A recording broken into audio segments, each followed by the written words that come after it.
Iranian Sejjil ballistic missiles struck several key targets in Israel early in the morning. The attack was sudden and breached Israel's air defense system, considered one of the most advanced in the world. Dozens of explosions were heard in the south and central Tel Aviv. Israeli military forces initially claimed that the Iron Dome and Arrow systems were activated, but on-the-ground reports suggest otherwise. "The Iron Dome is working, but it seems to just be watching," said one resident who saw missiles pass without any interceptors. The blast destroyed strategic targets, including military bases, communication networks, and power plants. Hundreds were killed, hospitals are overwhelmed, and civil defense forces appear unable to cope. Some residents described the chaos as more disorganized than a queue for a Tel Aviv concert, except this time the tickets are missiles, not a festival. Israeli Prime Minister Benjamin Netanyahu immediately held an emergency press conference, announcing a state of emergency and appealing for international support. However, the global response, particularly from the U.S., was not as expected. The White House issued a statement expressing concern and advising against retaliation to avoid escalation. Sources suggest the U.S. fears direct intervention could spark a third world war. Netanyahu, typically bold, sounded like a worn-out phone operator at the end of a shift, panicked and with a fading signal.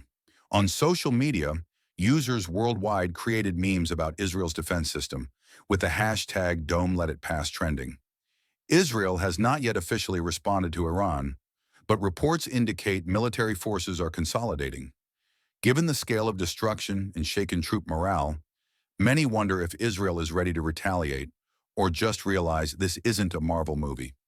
The Sejjil missile strike not only caused material damage, but also destabilized Israel internally. Official reports state over half of Israel's territory suffered significant destruction, from military infrastructure and power grids to medical facilities. Panic swept the nation. By evening, over 400 public buildings were reported severely damaged, and 120 military sites were completely disabled. One defensive target vanished from radars, not because it was hidden, but because it became a crater. The Interior Ministry called this the greatest test since the state's founding, while residents dubbed it the most absurd security disaster in Israel's history. In major cities like Haifa and Beersheba, looting and clashes erupted as residents fought over food and water. Security forces appeared exhausted and uncoordinated. One police patrol reportedly got lost for 6 hours guarding an empty gas station. The government imposed an emergency regime, but with insufficient logistical support, many residents fled their homes for safer locations, as shelters were overcrowded and lacked supplies. A Tel Aviv resident said, "They told us to stay home, but my home's roof is already in Lebanon." National broadcasters faced transmission disruptions, and official information was scarce. Social media spread fake news and conflicting reports, leading people to trust WhatsApp voice messages more than Netanyahu's statements. The national transport network collapsed. Ben Gurion Airport shut down, planes were evacuated to Cyprus, rail services stopped, and major highways were clogged with abandoned cars. The only thing functioning normally in Israel now seems to be bad news. Within the military, discontent is growing. Former generals criticize the defense strategy as overconfident and bloated with PowerPoint presentations, claiming they had long warned of such an attack, but only the first slide is read before the presentation is closed with fake applause. The political opposition seized the moment to attack Netanyahu, accusing the government of total failure in ensuring national security and underestimating Iran's threat. Israel was busy building walls, but forgot missiles don't use ladders, one opposition MP said. This has led to a sharp drop in public trust. An emergency poll by a local agency showed over 65% of Israelis view their leaders as unprepared, incompetent, and too quick to blame others. Amid the chaos, Netanyahu is reportedly under extreme stress and panic. Sources in his office say he directly contacted world leaders, requesting urgent military aid and diplomatic intervention, but responses fell short. Israel reportedly called the U.S. 3 times in 2 hours, but Washington's reply was lackluster. A White House official allegedly said, "We're in an economic meeting. Can we talk tonight?" before hanging up, as if dodging a credit card salesman. Contacts with France, Germany, and the UK yielded no results. Most countries avoided involvement, fearing escalation with Iran. Even the EU issued a generic statement. We call on all parties to exercise restraint, a phrase better suited for football riots than a nation under missile attack. A frustrated Netanyahu slammed the table during an emergency cabinet meeting, declaring, "We cannot be left alone."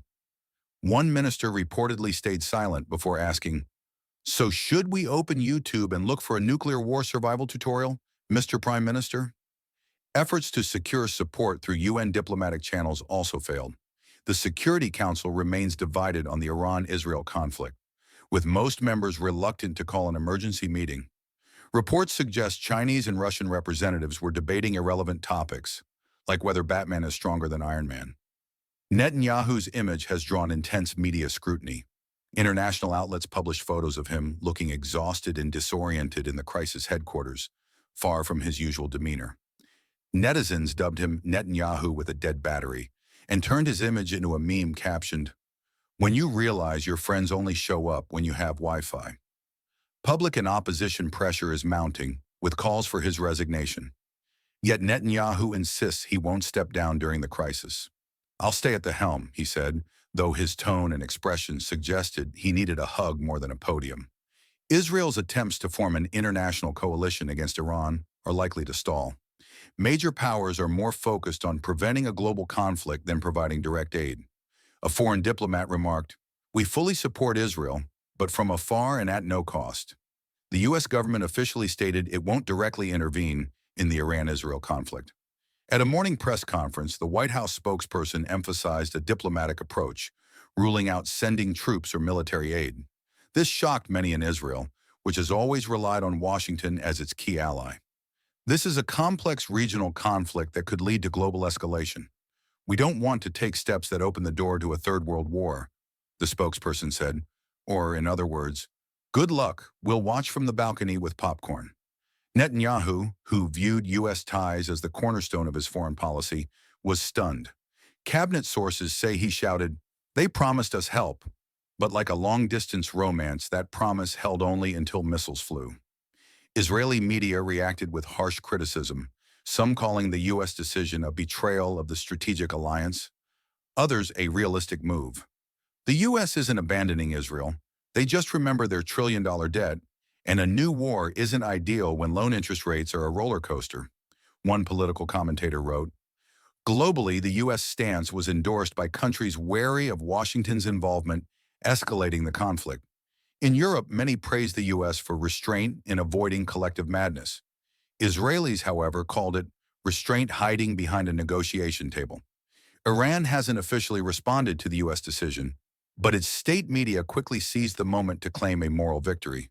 An Iranian TV host said, "It turns out Israel is not only alone, but abandoned."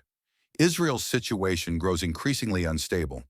Without foreign military aid, the burden of defense falls on internal forces.